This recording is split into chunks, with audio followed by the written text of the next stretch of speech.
তিন বেলা খাওয়ার, দরকার নাই আমাদের মধ্যম আয়ের উন্নত আয়ের দেশে পরিণত হওয়ার। আমি চাই আমার চরিত্র নিয়ে আমার মার কন্যাকে নিয়ে নিরাপদে বসবাস করতে। আমি পরিষ্কার ঘোষণা করতে চাই, পরিষ্কার ঘোষণা করতে চাই, যদি আমাদের আগামী দিনে আমার মার আমার কন্যাকে নিয়ে, আমার স্ত্রী আমার বোনকে নিয়ে যদি আমি নিরাপদে বসবাস করতে না পারি, এই সমাজ ভেঙে চূর্ণ বিচূর্ণ করে দেওয়া হবে, চূর্ণ বিচূর্ণ করে দিতে হবে।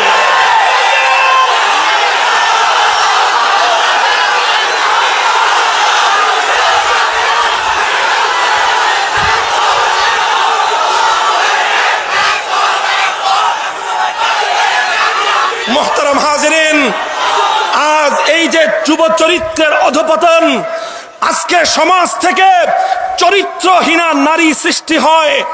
চরিত্রহীনা নারী কোত্থেকে সৃষ্টি হয়, কিভাবে সৃষ্টি হয়, কিভাবে সৃষ্টি হয়? পত্র পত্রিকাগুলোর রিপোর্ট পড়েন।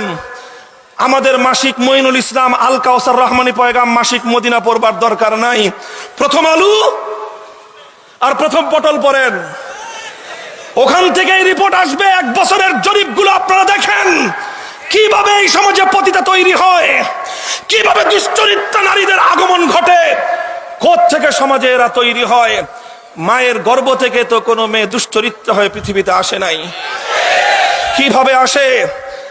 আজ থেকে প্রায় 6 থেকে 7 বছর আগের একটা রিপোর্ট, জনকণ্ঠ, প্রথম আলু সহ সব পত্রিকার প্রথম শিরোনাম ছিল। এবং কথাটা বলা আমার ব্যক্তিগত, আমার জন্য চরম অবমাননা এবং লাঞ্ছনার কারণ ঘটনার স্পট হলো আমার বাড়ির পাশে। আমার বাড়ির দুই দিকে দুইটা বাংলাদেশের শীর্ষস্থানীয় মহিলা বিদ্যাপীঠ, একটার নাম হলো ইডেন মহিলা কলেজ বিশ্ববিদ্যালয় কলেজ, আরেকটার নাম হলো বদরুন্নেসা মহিলা বিশ্ববিদ্যালয় কলেজ। পত্রিকাগুলো হেডলাইন করেছিল, যদি ভুল থাকে প্রথম আলোর মতিউর রহমানের রিমান্ডে নিয়েন, আমাদেরকে বলে লাভ নাই। যদি সমস্যা থাকে জনকণ্ঠ পত্রিকার উপর সেন্সরশিপ আরোপ করেন, আমাদেরকে বলে লাভ নাই।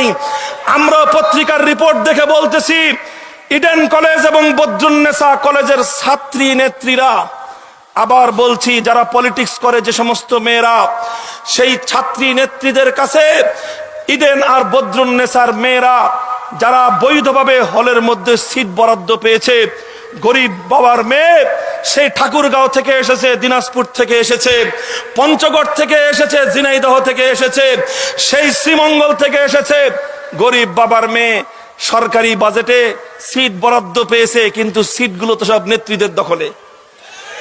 ছেলেদের হলের সিটগুলো নেতাদের দখলে, আর মেয়েদের সিটগুলো সব নেত্রীদের দখলে। ওদের কাছে গিয়ে অনুনয় বিনয় করে যে আমার তো বাবার খরচ দিয়ে ঢাকার শহরে হোস্টেলে থাকা সম্ভব না, হোস্টেলে একটা ছাত্রী হোস্টেলে থাকতে হলে 4 থেকে 5 হাজার টাকা ভাড়া দিতে হবে মাসে, সেই সুযোগ আমার নাই, সামর্থ্য আমার নাই, আমাকে সরকারিভাবে আমার নামে বরাদ্দপ্রাপ্ত সিটটা খালি করে দেন। নেত্রীরা বলে খালি করে দিতে পারবো, শর্ত হলো আমাদের নেতাদের রাতের বেলার বিছনা গরম করা লাগবে। লজ্জায় মাথা নত হয়ে আসে আল কোরআনকে নিয়ে তাফসীরুল কোরআন মাহফিলে কথা বলতে, কিন্তু আমরা বাধ্য হয়েছি আমার জাতির বাস্তব চিত্র আপনাদের সামনে তুলে ধরতে। যদি মিথ্যা বলে থাকি ফাঁসির কাষ্ঠে ঝুলবো, কোন আফসোস আমাদের নাই। প্রথম আলো, জনকণ্ঠ সহ জাতীয় পত্রিকাগুলোর রিপোর্ট আজও পর্যন্ত বিদ্যমান। আমার লালবাগের কোন নেতার নাম সেখানে আছে, নেতার নামটাও বলতে পারি আমি, কিন্তু আমি নামটা বলবো না, কারো ব্যক্তিকে আক্রমণ করা আমার উদ্দেশ্য নয়। আমি এই সমাজ ব্যবস্থার অসঙ্গতি আর পচনের দুয়ারটা আমি চোখে আঙ্গুল দিয়ে দেখিয়ে দিতে চাই। এই যে প্রশ্ন হলো, যেই মেয়েটা শিক্ষা গ্রহণ করতে আসলো ঢাকার শহরে, উচ্চ শিক্ষা গ্রহণ করতে এসে প্রথমেই তাকে তার নেতার মনোরঞ্জন করবার জন্য চরিত্রকে জলাঞ্জলি দিতে হলো, এটা যদি হয় সর্বোচ্চ শিক্ষাঙ্গনের একটা চিত্র, তাহলে এ জাতির অধপতন কোন পর্যায়ে গিয়েছে এ থেকে অনুমান করা যায়। মুহতারাম হাজিরিন, এর আগের ঘটনা, জাহাঙ্গীরনগর বিশ্ববিদ্যালয়ের পবিত্র ক্যাম্পাস, বাংলাদেশের শীর্ষস্থানীয় একটা বিশ্ববিদ্যালয়, সেই বিশ্ববিদ্যালয়ে একটা সেঞ্চুরি উদযাপিত হয়েছিল। ক্রিকেট খেলার 100 রান করবার সেঞ্চুরি নয়, মাশরাফি বিন মুর্তজা এমপি মহোদয়ের 100 বুলেট পাওয়ার সেঞ্চুরি নয়, সোনার মানিকের 100 আমার মেয়ে আর বোনের ধর্ষণ করবার সেঞ্চুরি। এই তো হলো আমাদের উন্নতির চিত্র, কথা ঠিক না বেঠিক? আমি বলতে চাই সমস্যাটা এই জায়গায়। কোন জায়গায়? আল্লামা আহমদ শফী হাটহাজারীর মসনদে বসে যে জায়গাটাকে চিহ্নিত করেছেন সেটা হলো এই যে আমাদের সমাজের মধ্যে কম্বাইন্ড এডুকেশন নামে, সহশিক্ষার নামে, কো এডুকেশনের নামে ছেলে আর মেয়েদের উঠতি বয়স থেকে ফ্রি মিক্সিং এর যে ব্যবস্থা রাষ্ট্রীয় আয়োজনে করা হয়েছে, এটাই হলো মুসলমানদের আগামী চরিত্রকে ধ্বংস করবার হাতিয়ার।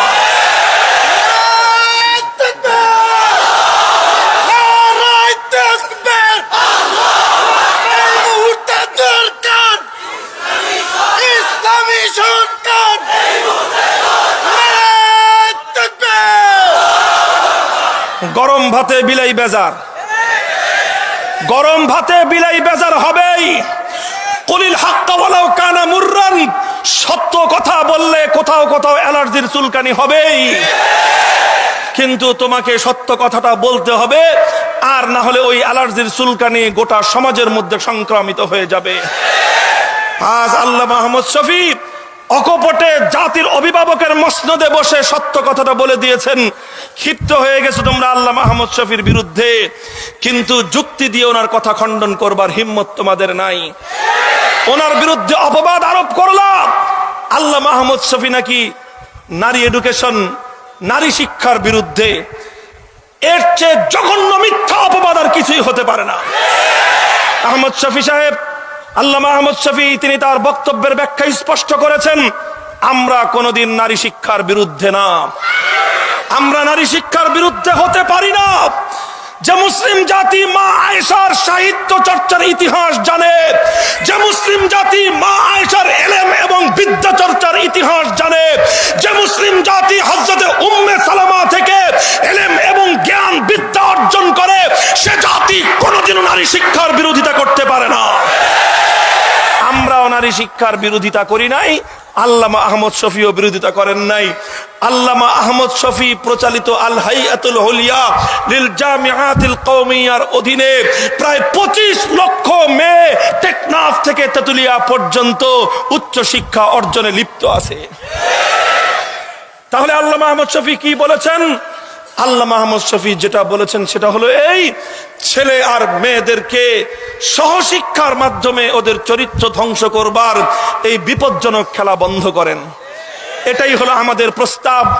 আমরা দেশের নাগরিক হিসেবে, দেশের আগামী প্রজন্মের কল্যাণকামী হিসেবে, দেশ জাতির স্বাধীনতার অতন্দ্র প্রহরী হিসেবে আমরা আমাদের যুক্তিসম্মত মতামত তুলে ধরবার অধিকার রাখি। আমাদের কণ্ঠরোধ করবার চেষ্টা করলে সারা দেশে বিদ্রোহের আগুন ধরবে, আগুন ধরবে, আগুন ধরবে।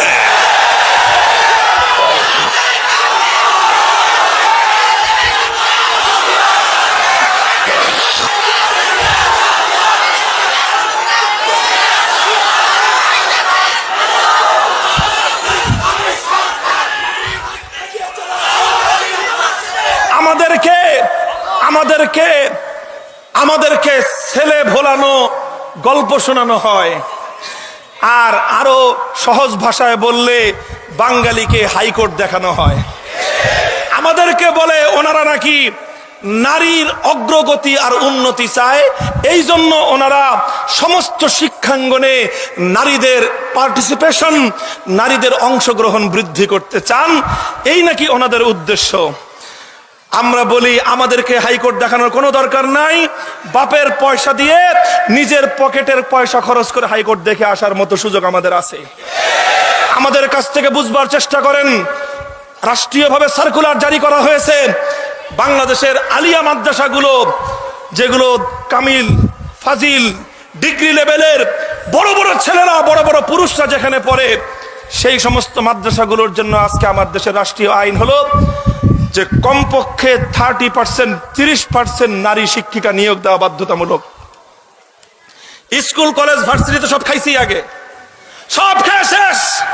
ছিল একটা আলিয়া মাদ্রাসা, ওটারও খাওয়া শেষ, ওটাকেও খাওয়ার জন্য পায়তারা করা হচ্ছে। হে আলিয়া মাদ্রাসার আমার ভাইয়েরা, আলিয়া কওমি দ্বন্দ্বর প্রবক্তা মামুনুল হক নয়, আমি আলিয়া কওমের ঐক্যের কথা বলতে চাই।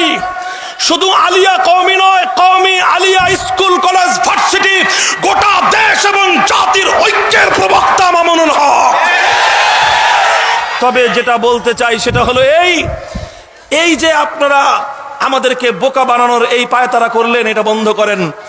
আপনারা 30% মহিলা শিক্ষিকা পুরুষদের শিক্ষাঙ্গনে প্রেরণ করে পুরুষদের শিক্ষাঙ্গনের একাগ্রতা নষ্ট করবার এই চেষ্টা না করে আমাদের কাছ থেকে ফর্মুলা নেন।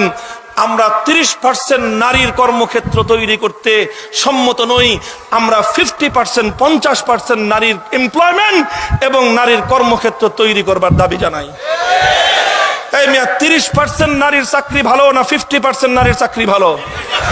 তাহলে ওরা চায় 30%, আমরা বলি 50%। নারী প্রগতির অন্তরায় আমরা হলাম না, ওরা হলো। বলবেন হুজুর কিভাবে? সহজ ফর্মুলা। ক্লাস 5 পর্যন্ত প্রাইমারি স্কুল পর্যন্ত আল্লামা আহমদ শফী এই ফর্মুলা দিয়েছেন। ক্লাস 5 তথা প্রাইমারি লেভেলে কম্বাইন্ড শিক্ষা থাকবে, কো এডুকেশন।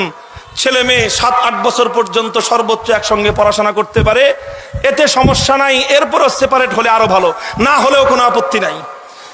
এরপরে ক্লাস 5 এর পরে ক্লাস 6 থেকে সমস্ত হাই স্কুল কলেজ ভার্সিটি গুলো গোটা বাংলাদেশে যতগুলো আছে, প্রত্যেকটা ইউনিয়ন, প্রত্যেকটা থানা, প্রত্যেকটা জেলায় যতগুলো হাই স্কুল আছে 2 ভাগ করেন, অর্ধেক বয়েজ হাই স্কুল, অর্ধেক গার্লস হাই স্কুল। যতগুলো কলেজ আছে 2 ভাগ করেন, অর্ধেক গার্লস কলেজ, অর্ধেক বয়েজ কলেজ।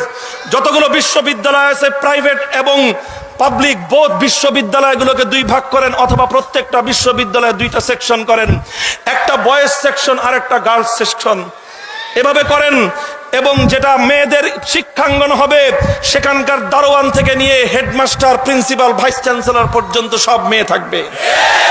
মেয়েদের শিক্ষাঙ্গনের চৌহদ্দির মধ্যে কোন জাফর ইকবালদেরকে ঢুকবার পারমিশন দেওয়া হবে না। মোস্তফা জব্বারের নাম বললে তো ক্ষিপ্ত হয়ে যাবেন। কথা বলতে লজ্জা লাগে মিয়া। ক্লাস 10 পরে আমাদের মেয়েরা, আরে যেই মেয়েগুলো স্কুলে পড়ে ওগুলো আমার মেয়ে, সব আমার মেয়ে।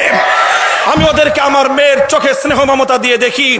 আমার মেয়েগুলোর সামনে সঙ্গে তুমি এসে স্কুলের পবিত্র আঙ্গিনায় ক্লাস 10-এ পড়ুয়া একটা মেয়ের বুকের মধ্যে হাত দিয়ে জড়িয়ে ধরে তুমি ফ্যাশন মারবা, আর ছবি উঠিয়ে তুমি তোমার ফেসবুকের ওয়ালের মধ্যে সেই ছবি ভাইরাল করে গোটা জাতির চরিত্রকে ধ্বংস করবা। এই ধরনের লাম্পট্য শিক্ষার দরকার আমাদের নয়। মুহতারাম হাজিরিন, বলছিলাম মেয়েদের জন্য দারোয়ান থেকে সর্বোচ্চ অঙ্গন পর্যন্ত সব মেয়ে থাকবে। ছেলেদের শিক্ষাঙ্গনগুলোতে দারোয়ান থেকে হেডমাস্টার, প্রিন্সিপাল, ভাইস চ্যান্সেলর পর্যন্ত সব ছেলে থাকবে। 50% পুরুষ এমপ্লয়মেন্ট, 50% নারী এমপ্লয়মেন্ট, 100% কমপ্লিট হয়ে গেল। সমস্যা আছে? কি বলেন? মেয়েরা স্কুল কলেজ ভার্সিটি গুলো পরিচালনা করতে পারবে না? সেই যোগ্যতা আমার দেশের মেয়েদের আছে না নাই? কম না বেশি? 27টা বছর পর্যন্ত অতীত হয়ে গেল, আজ পর্যন্ত মহিলাদের হাত থেকে বাংলাদেশের ক্ষমতাটা নেওয়ার মতো একটা বাপের বেটা এই মাটিতে জন্ম নেয় নাই। 27 বছর পর্যন্ত বিরোধী দলের আসনটা পর্যন্ত দখল করবে এরকম একটা পুরুষ যেই মাটিতে জন্ম নিল না। এই দেশের মায়ের মেয়েরা কি পরিমাণ যোগ্যতা সম্পন্ন, এ থেকেই তো বোঝা যায়। 28 বছরের মাথায় এসে একটা পাইছিলাম পুরুষ বিরোধী দলীয় নেতা, এটা চলে গেছে ইতিমধ্যে।